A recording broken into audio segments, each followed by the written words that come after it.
We're back. It's been a really long time. You and I had not the same kind of summer in terms of what we were doing, but similar summers in terms of not a lot of paddling as much as we would have liked, a lot of travel, a lot of work stuff, etc. What has it been like 2 or 3 months since we last did one of these? I think so. Yeah, I think, June-ish. June-ish, yeah. Too long. Too long. We got to figure out next summer like how we're gonna. We need a couple of rally points. It's too bad I didn't get to go. Actually, I want to start here. I want to start with the gorge because I didn't get to go and I hated missing it. Big work trip, sort of the theme for me this year. I want to get into, by the way, the atrophying of one's paddle skills for lack of getting on the water at some point during this talk because I know you're experiencing it as well. You did go to the gorge. Tell me about it. How was the Columbia River Gorge this year? Yeah, man. I mean, we miss seeing you there for sure. Uh, the gorge is always a blast. Obviously, it's as much a race as it is. I think like paddle festival than anything Yeah. else. I think of it like the paddling Burning Man. Everybody comes from all across the country to come do this thing for a week. Hopefully, the race goes well. But even if it doesn't, there's a bunch of other days to have fun and do stuff. If you're fortunate enough to stay for more than one day. They should change Um, the event center name to the Playa. Oh, that's a great idea. It's a great idea.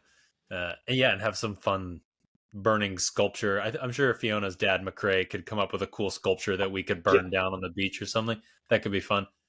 But the wind didn't really show up in the way that we were hoping it to on race day. Mm-hmm. But there was still plenty of good wind, enough that it was a good downwinder, especially for the folks who maybe it was their first time or one of their first couple reps of getting a run in.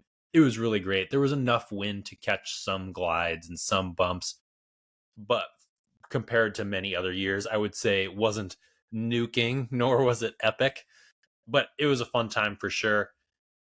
I think it was really interesting just having been there for a bunch of years in a row now to see how it's kind of changed from it's for sure a stand up paddle race. It used to be the double downwind for the elite category. Mm-hmm. And now most of the tents on the lawn and even most of the events are in some way foil related. Um, what is your recollection of the gorge of old, so to speak? Yeah. It's funny because I was talking with our buddy Marius last night, who's a Kiwi, and he remembers. I can't remember his name. Is it Armstrong? Army? Who makes foils, and when he first showed up in 2017, like hawking his foils, and I remember actually talking to him, the guy, and it was like this one sort of lone guy, literally kind of like howling into the wind. Um, and now it's everywhere. It's interesting because you're right. It is like a mecca. The nature of Hood River itself is that like it is sort of like the place that draws the like the X Games vibe. It's like the opposite of maybe like Chattajack, where you've just got sort of like this very an emerging tradition. I'll say. That race is the same race. It's unchanged. It's what you're going for. Like people are incentivized like you and actually do go and do it for 5 years. People go. I mean, it's like their thing. Yeah, The gorge is not like that for two reasons. One, it's really sad. I mean, the schedule changes that they did. It's a hard place to get to. There's not a lot of housing in Hood River, so it's almost like one of these. It's like one of these places for folks who haven't been. It's one of these places like I don't know, maybe like a small beach town where like a lot of folks I don't know growing up like if you found a good beach house, you would like the second it ended, or maybe even like a ski place. The second like you left, you're like rebook for the following year, and it's got that kind of vibe. Like you need to have a place settled like way early, and it can't accommodate like last minute changes and that kind of stuff. And so when they changed the dates last year, it just sort of like broke. I don't know, say it broke the trust a bit. It's still a great race, but like people who were coming, like friends of ours from Florida, who come from super far away. So I think that it got to this really big size. COVID had the impact. Then there was the rescheduling impact, and it's like it kind of stopped being um, the force of that sort of traditional push from people coming from all over the world to do this one activity. Sort of took a back seat to like, hey, here's the hot new thing. And what I've heard is that this year it's a lot more foilers out there, which is cool, great, but like it's not quite like the SUP event that it was 4 years ago. totally. Yeah, couldn't agree more. I think especially well put that like it is a small ski or beach. Technically, it is a small mountain town, I suppose, right? Mm-hmm.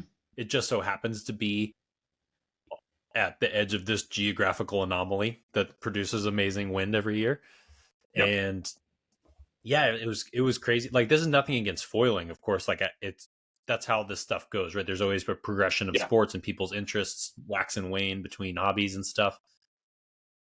It was cool to see the level of foiling and the amount of people that are into it. Even friends of ours who maybe they were learning last year and now they're proficient this year, or Yeah. really freaking good this year, or whatever it might be. It was really cool. But yeah, it just is not the SUP race. It's not the 6-star SUP racer world championship event it was in 2017, Right. 2018, or whatever. And Yeah. good, bad, or in between, it's just different. Agreed. It's different. And like I said, it's, it's one of those things where you've got, a whole bunch of people who I think it was part of every summer's plans, period. And, Yeah. and then like you change, COVID had a big role to play, of course, but then you change the dates, and then you don't, like this year, I don't think the dates came out until, I don't know, 3, 4 months in advance, maybe. Something like that. Maybe let's call it late But spring, early summer, something like that. yeah, but even that's too late for you to kind of like be able to pick and choose where you're going to stay during that time. The other thing too, they butted it right up against, another huge gorge race, which is more of like a sit down boat race that actually is staged on the other side of the river in Washington State. And it was like literally back to back. And so a bunch of local downwinders were just like, I'm doing the downwind champs. They're called the Gord Downwind Champs. Of course, what Matt and I are talking about is a SUP race, or it used to be a SUP specific race, which is the, Gorge, Downwind Challenge, Gorge Paddle Challenge. Gorge Paddle Challenge. Currently SIC, used to be Nash, blah, blah, Yep. blah. And yeah, and you're right. The Carter Johnson is the guy who runs the Yep. Downwind Champs race, which is the predominantly surf ski and outrigger race. Normally there's about 4 to 6 weeks between those races in years past. And this year was like 1.5. I think they ran the Downwind Champs on a Thursday, and then Yeah. the SUP race was, whatever, 10 days, 12 days later. So yeah, people maybe who would have gone to both didn't. You kind of had to pick and choose. They were just, it's hard to go stay there for 2 weeks, and it's hard to justify that. Yeah. I think Yeah. that leads me to an interesting discussion I had with Bob and Kim Reuter of, why am I Gorge blanking? Performance. Thank you, of Gorge Performance in Portland, who are flagship folks at this race. And I don't think they'll mind if I throw them under the bus here. That given the fact that the race has changed and kind of taken over as a foil event, they would like to see a little bit more, and I tend to agree with them, more emphasis put on the downwind portion of the Yeah. race, right? Like, just like in the way we talk about it, it's a festival. You don't fly across the country to go to Hood River to do a tech race. There's And nothing horrible wrong with the wind. tech or the course race. Yeah, it's still a cool race. Don't get me wrong. I get it. I respect it, and it's cool. I love that it exists. Yeah. But maybe to bring back the initial feeling of it, people were echoing the idea that focusing more on maybe having a second downwind run, whether it be on the same day or the following day, would be another way to kind of bring back a little bit more of the sup psych in the event. I completely agree. Yeah, it'll be interesting to see how it continues to evolve. People are always going to be going there to downwind. There's no doubt about that. It's just a question of whether that SUP community, will be able to do it. And then, honestly, I sort of begin to wonder if it continues to sort of go towards the foil stuff, if the the downwind champs you described don't continue to attract more SUP people, because it's a stable, what's going to happen every year. It's incredibly well organized, I think, relatively speaking, from what I've seen. I mean, there's a shuttle for you. There's like a campground. It's like it's there. It's all there. And so I And the kind of turnout wonder if it is doesn't shift. Yeah. the turnout was crazy. I think there was something like 650 longboats on the water for that race this year, It's split nuts. between OC 1 and 2 and surf ski 1 and double. And they still pull all the best canoe and surf ski athletes internationally for that, where that international field has certainly waned in the stand-up paddle event. Mm-hmm. I think COVID did most of that, to be honest. Yep. But we also have, which is something we can tangent into here in a minute, the proliferation of other tours around the world. So there's like an APP race at the same time as the Carolina Cup, and then Yeah. another Euro Tour race at the same time as the Gorge. So if you're a European based paddler, it's going to be a heck of a lot easier to do the one country over instead of 7 countries over. Yep, totally So true. Um, all that to say, it was still a hoot. It was really nice to be there and to see everybody. And there were plenty of good downwind runs, whether even if they weren't on the day of the race. I'm still going to go back because there's always wind to be had there, and there's always fun to be had for sure. yeah. Did you have hair or no hair when you were at the gorge? When did you shave it? Oh, yeah, no, it was in the middle. It all just blew off. Actually, it was a very unfortunate event. That was the day before the race, and we had more wind. It just was Gone, all just happened at blew away. once. That's when I you don't think it's knew. ever coming back. Yeah, that was That's it. yes. Folks watching this might actually we forgot to address it because you and I've talked about it already, but folks watching this are probably going, "Wait, Matt's got no hair," and Adam's in a black room. I'm actually sitting Shiva for Matt's hair. Oh. my hair appreciates you, though. That's my story, and I'm sticking to it. It all blew off in the wind the day before the race. Nice. You can't tell So me otherwise. enough about the gorge. That was a while ago now. That's actually like we were trying to get maybe record something there. It's just too busy. So we're all the way back in July. Maybe we could. Well, two things. Let's before we lose any of the audience because we're talking about hair and Shiva. Reiterate the weekend of November 10th, USA SUP National Championships. Plan is coming along. I will be totally honest. Between work and then family travel, I haven't been on a planning call in a long time. There's one, I think, Thursday. In fact, I think, Matt, you and I are recording this call over top of a USA SUP board meeting, perhaps. But this is critical too. So we're doing our jobs in part. Want to make sure that folks know the news is out that essentially there is a discount for folks who are members that essentially eclipses what you would spend on membership. If you're going to race, you should join USA SUP as a member, period. You should join anyways. If you're watching this, man, and you're not a member, I don't know what to say. I don't know what to say. Doesn't add up. So anyways, members, good news. Your admission is going to be greatly discounted. It should be a great event. The crew that's organizing the event, like the core committee, is so good. A lot of great work going on. So really looking forward to that. But get that on your calendars. We announced it a few months ago now. So no excuse saying not enough time. We've got a hotel block set up. So much more to come out really soon, actually. Obviously, we're getting close now. Hopefully, folks are planning travel and that sort of thing. Yeah, and just real quick to add on to that, it's registration is open on Paddle Guru. If you just go to the top and search USA SUP, it comes right up. You can also find it on the usasup.org website, where easy access to registration there. It's a 3-discipline event. We have sprints, tech, and distance race. There's going to be some pretty sweet jerseys from Margen coming for everybody who enters any amount of race, though we all think that you should enter all 3 races, especially with the USA SUP discount.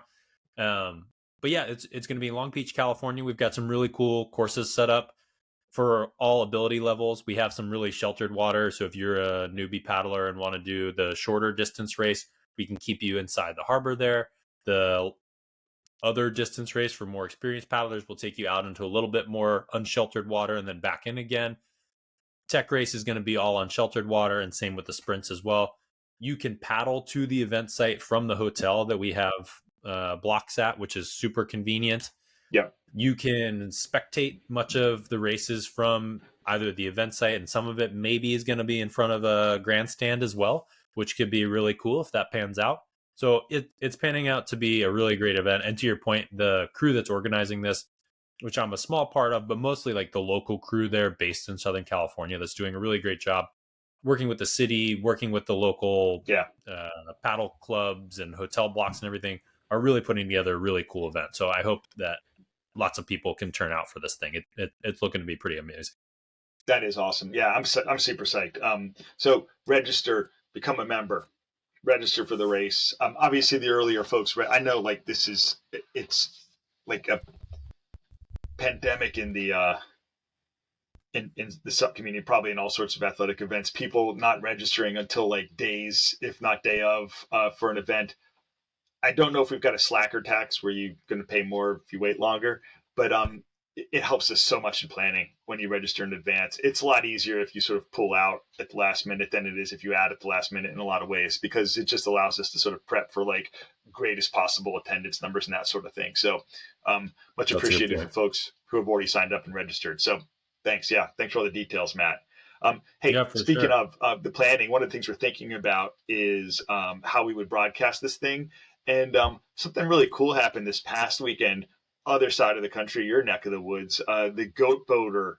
Was this the season finale races? Is that what it was? No, there's one more. There's one Oh, more okay. towards the end of September. I was bummed I couldn't make it to this one. I have not made Yeah. it to many races this season at all. But yeah, Rob and Megan, who run the Goat Boater in TGK, South Carolina, this was their fifth of six races for the summer, I believe. And this is what they Mm-hmm. call the technical goat race, which is I believe it was 1K sprint tech heats. Each heat had 7 turns, and I think where you're going with this, an amazing live stream that rivals any scale sup event I've ever seen, I'd argue. Yeah. And Yeah, I besides want to give a the shout out. ICAs and the ISAs. Yeah, I can't think of anything else that would be better. Yeah, got to give a shout out to Rob and Megan for putting on an amazing event, and also Joel, who runs Fire Tower Media, who is a paddler there in TGK. He and his whole family come out to all the events, and I know that it was his media company that put this all together with drones, and they did some really adorable tests the day before with Rob and Megan's kids to make sure everything was Nice. working. So It we're turned out looking at amazing. it. Yes, it switches to a drone view, Yeah, which is which, so cool for oh the buoy man, turns. so That's cool. going to be the next segue, Uh, by the way. They don't have it on this heat. We'll get to one. No, here's the drone now. It's like doing like sort of a tracking shot. It wasn't perfect, let's be honest, but it was really, really good. I mean, I mean, I've never seen I'll take perfect it. yet. It was amazing. Yeah. I mean, really, Yeah, really me good neither. is, yeah, is a 10 out of 10. And I mean, look at that. That's a really cool drone shot. Um, so pretty neat stuff. We'll let this run, but very cool to see, as the cost of having these kinds of productions comes down, um, it'll be really cool to see how, I'll put this away for the time being, how, we start broadcasting more events like that. Like smaller event. I would watch local races like all day long. That's the kind of nerd I am. For sure. For sure. I couldn't And make this race, and I watched almost every second of it. It was really amazing. And it also, I think, is good for the race community as a whole, where like you might see something because you can actually see it that gives you a cool idea of what you might want to do for your local races. And it kind of creates this network of sharing of ideas or even sharing of like race styles and tactics. So I think it's only good for people, whether you're a racer or a race director, to have more stuff like this. And I'm psyched to see more of this starting to happen. It's really amazing. you know what the other side of the double-edged sword here is, for idiots like me, like who I've been out of shape all season, so I've just had to, like, it's actually one of my big wins this season is that I haven't completely destroyed myself going way harder than I should be. Like I've managed to dial it back a lot. If if I knew I was going to be in a race that was like broadcast live on Facebook, I would be going way too hard all the time, every time. Especially because we do this, like, set myself up like I know what I'm talking about. I mean, if I knew last night's race was going out, I would have been like blowing myself up in the final leg just to try to make it more respectable than it was. I mean, that's kind of cool too, though, right? Make sure you leave it all out there. A Accountability. little extra pressure. Yeah, Yeah. I love it. No, but hey, good on the Goat Boater guys. Really cool. Awesome that they thought to do this. Great job, as you said, by the local production guys. I mean, like, really great job. Just super cool to see that happening, period. And just, yeah. I'm going to share another video, and we'll just let this race run. This was early on in the season relative to when we're talking now. And it was the APP, right? Yeah. Yep. APP. This was early to mid June. Yeah, Vienna Sup Open sprints live. Um, so in this one, and folks might remember this, Connor, This is a stacked field. Aaron Sanchez, Yeah, Polar Shrimpy, Polar Bear, Bear, Shrimpy, and yeah, Connor. and Connor. No surprise, even in the stacked field, Connor was taking it out. And just watch closely what happens at this turn. Polar Bear kind of goes in to get inside, and Aaron Sanchez gets on Connor's tail, and Connor goes in, which you never see. And Polar Bear sneaks away. We'll let this race run out while we talk about it. What you'll see is essentially, I think, and look, we've talked a ton about this, and if you want to hear us go on more and more about it, I think our first episode, or maybe episode 2, we went on ad nauseum about buoy rules and that kind of stuff. Well, it's a really tight course, and so like good, bad, and different. Once Polar Bear was that far in front, that was it. Like even with Yeah, Connor and it's Shrimpy, you over. just like unless he goes in, yeah. So um, the bottom line here is that Aaron kind of got on Connor's tail. They just got all crunched up there, and he got on Connor's tail and probably did heavily contribute to Connor going in. Um, Christian Anderson was there and sort of muddled, but it felt like when you look at their board positioning, it was like a Robbins Racing kind of thing. Um, but then when you look at the replay, you'll see like as Christian's board goes up as he pivots, Connor's paddle sort of flies out. They make contact, and Connor's paddle pops up, and it looks like Christian's board caused it to happen. Yeah. And so you can understand there was a review, and ultimately Aaron and Polar Bear were disqualified, and Connor wins, if I'm remembering correctly. I believe it was penalized and not disqualified because I think Okay. Christian still ended up in third technically somehow. Yeah. Um, but yeah, so the call that ended up being made was that because Christian's nose Yeah. hit Here you see it here in the Connor's. replay now. And you can see, Yeah, yeah, Christian's and Connor's going back, and right it looks there. like it. Yeah, it looks like Christian's nose popped Connor's paddle out, and I'm not sure he. It's hard to say what really It's hard to happened there. say. So I Um, mean, it's an interesting yep, one. I think there's a couple things to break down here, right? Like I think one is let's say it did happen, right? There yep, you can see at the very end of this video, people kind of are celebrating, catching their breath, whatever. And Connor literally runs at a pretty high degree of speed over to an official, and then the video cuts away. So I'm going out on a limb and saying that he was yep. running over to make an appeal. So Yeah, I don't think that's a stretch to imagine. And from what I've gathered from other people, like he did make an I thought it was appeal. him. Yeah, Yeah, no harm, no foul, right? And that's a part of the rule process is if there's an appeal, you can make it. I think, and that I want to ask your opinion here is if you were the officials, what would you have called in this scenario? so it's so hard, and this is why like getting really clear cut rules on what can happen happens. I thought they did a good job of they got on air later, or I don't know if it was on air on social media and explained the decision, They had which a is really separate key because Instagram post. You're right. yeah, critical.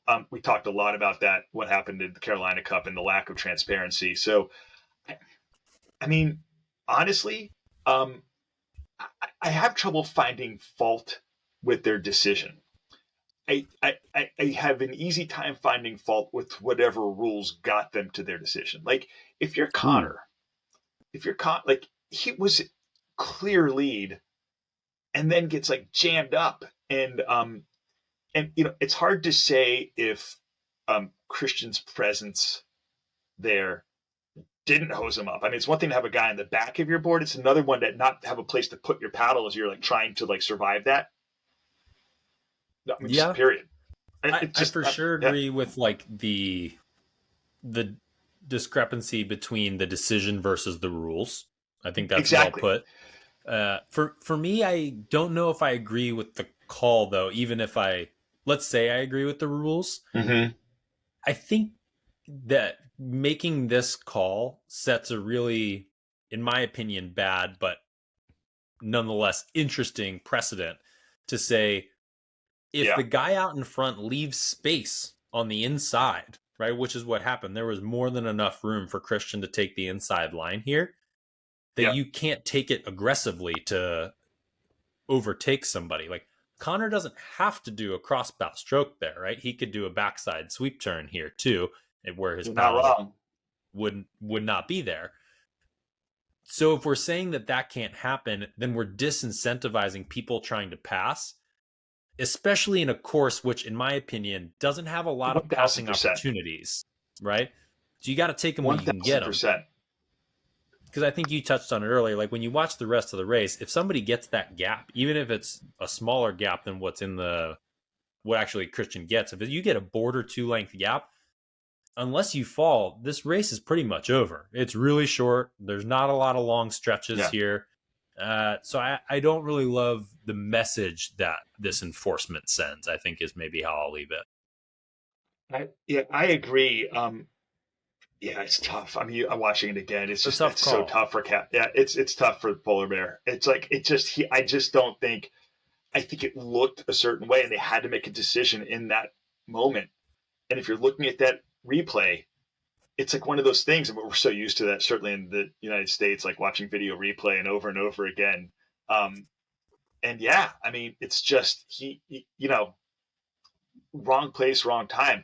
Really unfortunate, I think, for Casper, that Connor didn't survive. Christian, you The keep getting your Danes mixed up. I know it's awful, man. It's so bad. That's all right. He'll Christian. only mess you up from a distance. Yeah. I've No heard he's a kidding. nice guy, so you're probably okay. I think he is a nice guy, but he has turned into a big guy too. True. Yeah. Yeah, and I certainly don't envy Connor's position, just to be clear, right? Like, I, of course, would feel a certain way if somebody's board hit my paddle out of the water and I couldn't do something. I certainly think it was exacerbated by the fact that Aaron's board was on his tail. So the like alternate scenario I'm trying to play here is that, like, what if Christian hit his paddle out of the water, but Connor didn't fall? Would they have made the same call? Exactly. You know what I mean? This is the problem. And okay, so I'm just watching this whole thing again, but now people can sort of follow along. Christian celebrates. Connor's like, dude, no. He can see him shaking his head. Christian's like, I can't believe it. Shrimpy's like, I can't believe it happened. But Connor comes right back, and to his credit, he does, like, but he's he zips down towards the water here. In just a sec, you'll see him sprint down towards the water, where one can assume an appeal was made. Again, rightfully so. Yeah, I mean, yeah. By the way, this start was just ridiculous.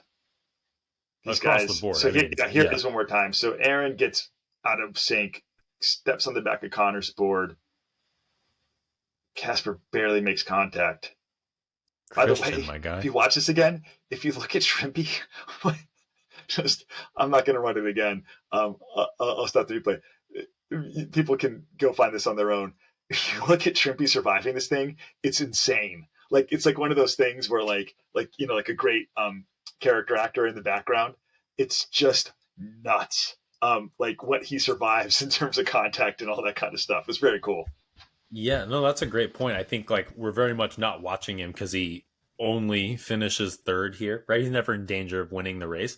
But the skill he displays in staying, like, navigating this shitstorm of a situation and ending up in a close third, almost second, was elite, to say the least. That entire quad, like all of them, like masterclass in bracing. I mean, it was like, name any other race, like local race, pick the goat butter, for instance, everyone goes in. Every single person goes in at that turn in almost every race that happens at like a local 100%. level. These guys are like just so next.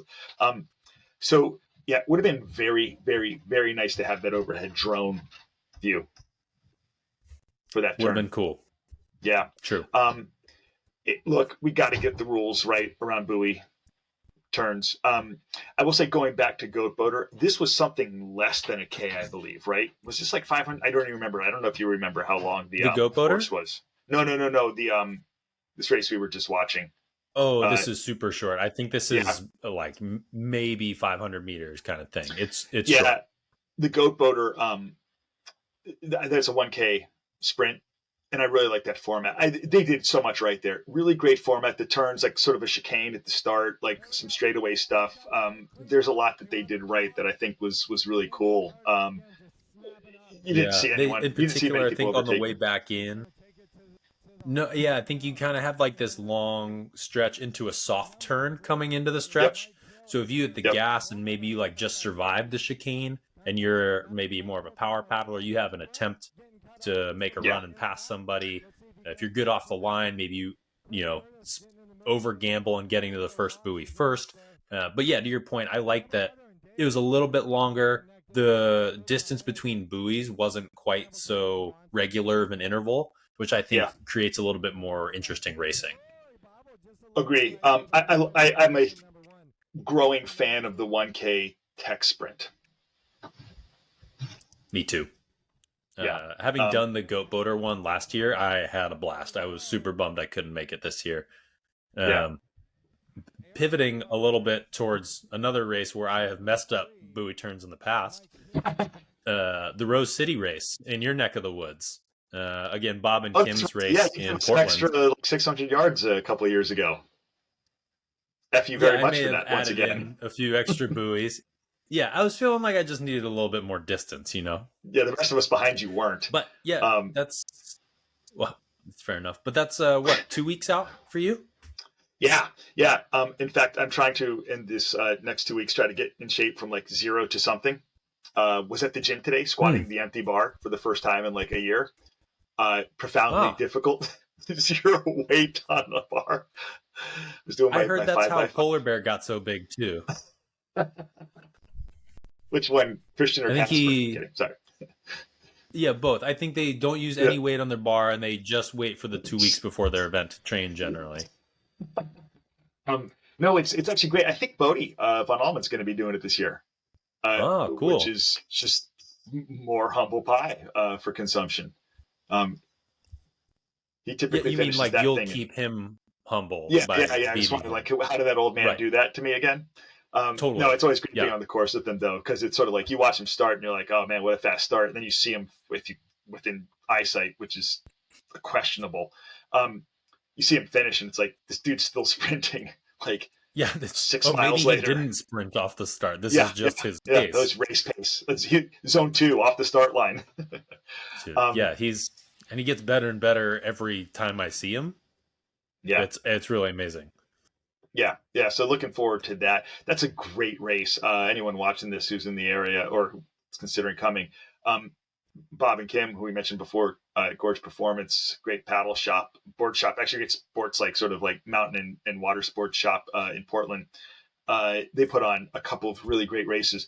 The early season one is called the Willamette Cup, and that's the river's running at a really high rate. Pretty tricky, very technical in terms of reading the current and that kind of stuff. That was the first race where I realized I was in horrible, horrible shape.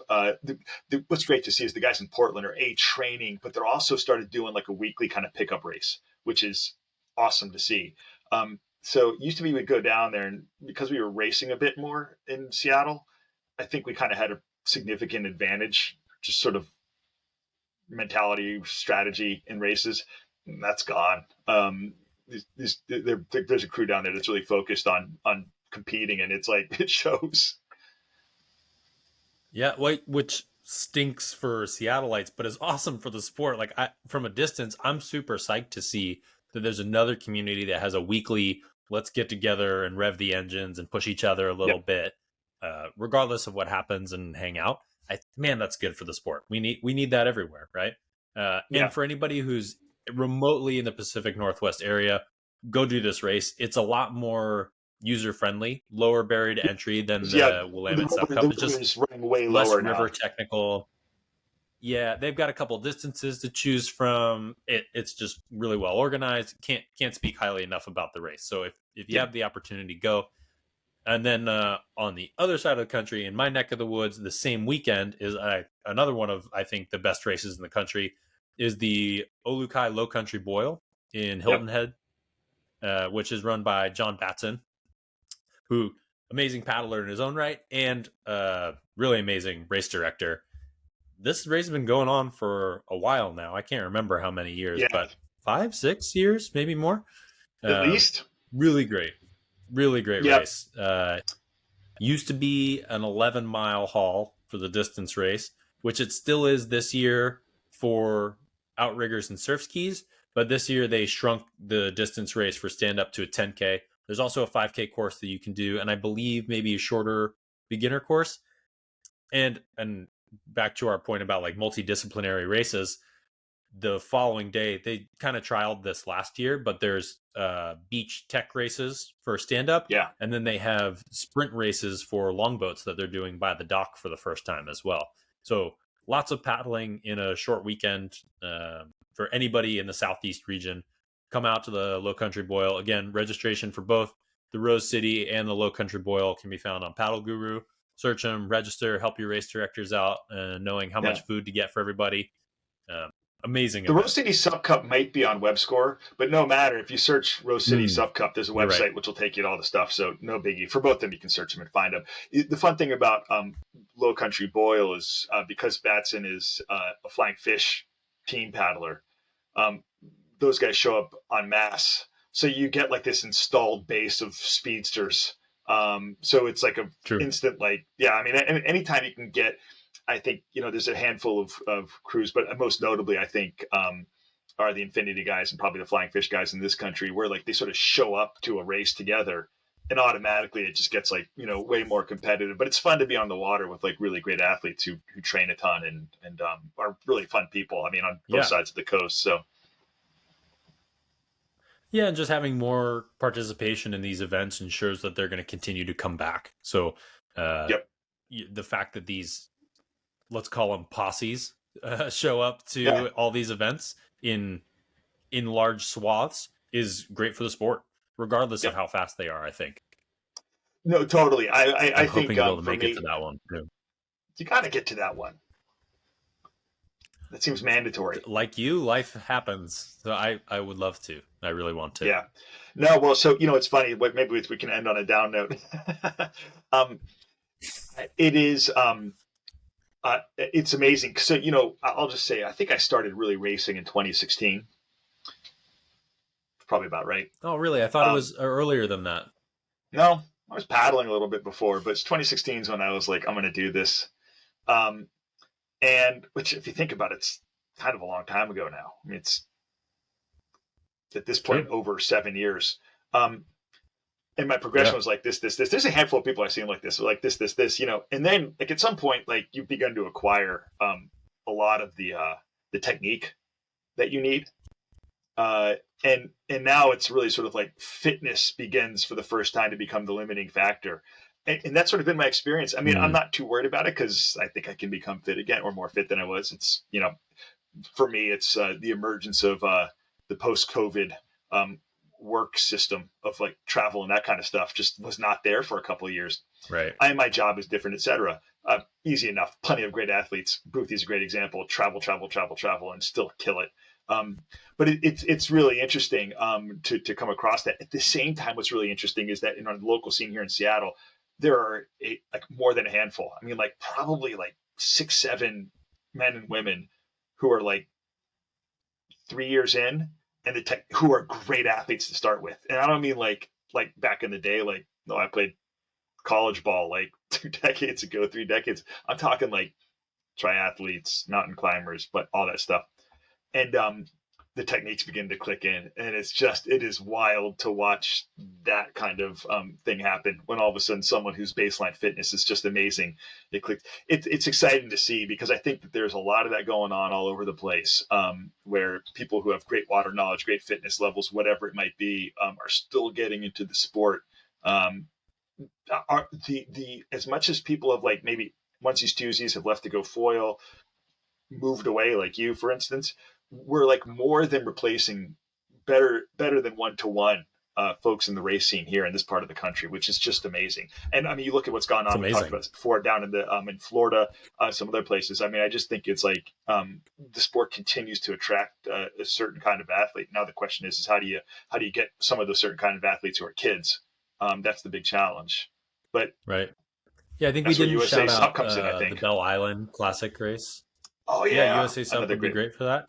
We didn't shout out the Bell Island race, but again, another amazing large community with a ever-growing community and racers that show up to that. I couldn't agree more. I think the idea you're talking about of like this fitness versus technique thing I explain to a lot of the youth athletes that I work with as getting better versus stronger, Yep. where I think that you can split it up in your training too, right? You have days where Yeah. you're trying to get better and days where you're trying to get fitter. I think maybe you and I are falling into the I've got enough goodness and not enough fitness at the moment. Where maybe we got to dial that up a little bit to make us feel like we're where we want to be.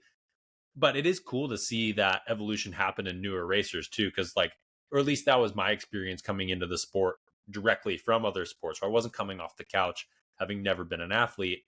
I was fit. My body could do what I asked it to do. I just didn't know what to ask it to do when I started paddling. So I Right. think like a lot of the paddlers you're talking about, and probably many people who are listening, didn't know what questions to ask or what I should be doing. And when that does click, this whole new world of paddling opens for you, which is a really cool thing to watch other people go through the process for sure. Yeah. Yeah. It is cool. And it's wild. It's like if you're gonna, I was telling someone, I was talking to someone last night after the race, and for a minute I was like, oh yeah, well I'm not very fit, so that's why I'm not, placing as well as I did. But then I was kind of like thinking about what I had seen on the water tonight. I'm like, let's be honest with you, like a bunch of these people have put it together, and their level of fitness was so much higher than mine. I was essentially just sort of like squeaking by on technique, and it's they're like within like what's the old 80-20 rule? Like they're at the minimal viable product for technique now, and it's just unless I'm Mm. going super hard, I really can't hang with them, which is cool. Better versus fitter. That's an interesting thing to keep it's an interesting thought experiment. Yeah, yeah. Hey I man, love it a we're lot. coming up on 45 minutes. I think we covered everything.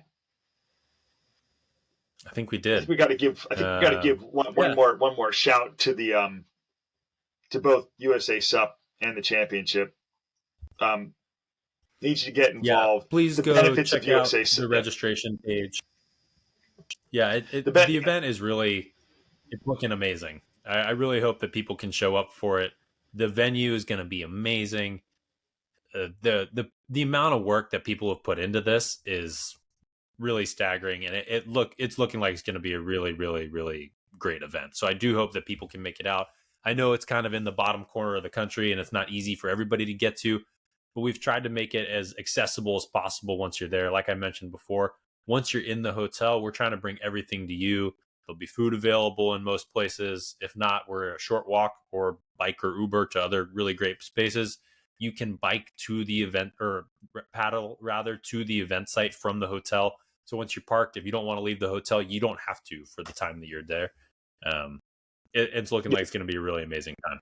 and hopefully we'll be able to get some boards for people to rent. But I mean, look, the community's small. If you start planning now, in terms of getting to, it's actually one of the easiest places in the country to get to from a airfare or an airline Sure. standpoint. There's like tons of service in there because there's 4 airports that you can choose from to get there. So it's, I mean, Long Beach is very well located from an airport perspective. Anyways, listen, your membership at USA SUP enables us to do a lot of things. We talked about getting kids involved, supporting local races, pulling best practices like what we talked about with the broadcast production for Goat Boater, getting that spread around. That's what you're helping us do. When you join as a member, and then of course putting a race on like this, it all matters. It helps not just grow the sport, but grow it in a way that I think is more sustainable. Youth, and really it puts in a position where we'll be able to go to these races for many more years. Heck, maybe we'll even see ourselves at an international competition on a legit broadcast channel that isn't Facebook. One can only hope. That's the dream, Yeah. man. All right, let's The call it Schmoes are there. going international. The Schmoes are going. Let's do it. Oh, hey, one more. We've got Sarasota. Sorry, we forgot that one. The Oh, we ICF did. race Yeah, coming up. ICF race, the World Cup qualifying event in Sarasota, Florida. Again, a 3-discipline race: sprints, tech, and distance. It's all on a man-made body of water, super protected water. The really, I think all 3 disciplines will take you through the section where they normally run canoe, kayak, and rowing shell races. So there's some cool grandstand viewing areas there. If you're worried that like maybe open water races aren't your jam, fret not. There's none of that here. The biggest waves you'll see will be off the back of somebody's board. Um, so yeah, that's I believe that's October 13, 14, 15. Again, Thanks. registrations on Paddle Guru there. Yep. And I'm again hoping to make it to that one, but I think we should see a pretty good turnout for that one. Hopefully we get some international field in for that one as well. It's looking like a good one. Yeah, that's awesome. Very cool. Let's leave it there, man. This is Yeah. fun. Great catching up with you again. Our next one will come sooner than this last break that we had. We're sort of back into life mode, like most of you guys probably are. I'm not sure how many people would have even watched. Everyone was too busy paddling, traveling, enjoying their summer. We're back at it. Yeah. All right, everyone, hit the gym. More races to come. That's right. Smash the like button. We'll see you guys soon. See you guys.